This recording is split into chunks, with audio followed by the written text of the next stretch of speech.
Ini adalah beberapa contoh widget yang dapat kita gunakan ya. Jadi ini ada text view, yaitu elemen antarmuka pengguna yang kita gunakan untuk menampilkan teks ya.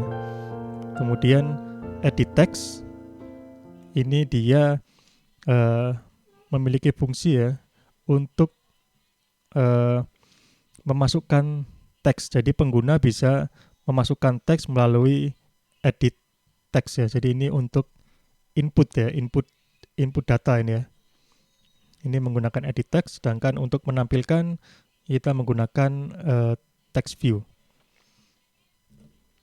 Kemudian ada widget button ya. Jadi button ini memiliki dua elemen atau komponen, yaitu teks dan iconnya. Jadi kita bisa membuat button yang hanya ada teksnya saja, yang ada iconnya saja, maupun gabungan keduanya, ada icon, ada teks ya. Jadi itu bisa kita atur melalui atribut dari elemen button ya. Misalkan ini lebarnya, tingginya, kemudian teksnya, dan ini adalah iconnya dalam bentuk drawable ya. Jadi bisa kita tambahkan juga ini ada iconnya supaya mungkin lebih menarik. Kemudian ada checkbox ya. Jadi ini untuk antarmuka yang membutuhkan pilihan, namun pilihannya bisa lebih dari satu ya. Jadi ini kelasnya adalah kelas checkbox, nanti ada ID-nya ya. Ada ID, kemudian lebar, tinggi, kemudian isi dari teksnya.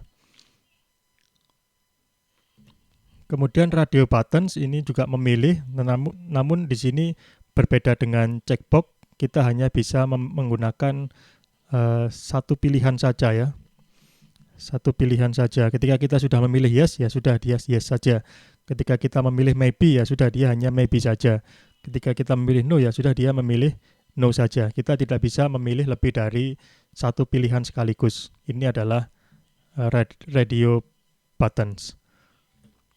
Kemudian toggle buttons ini juga pemilihan, namun pilihannya hanya ada dua ya, mirip dengan radio.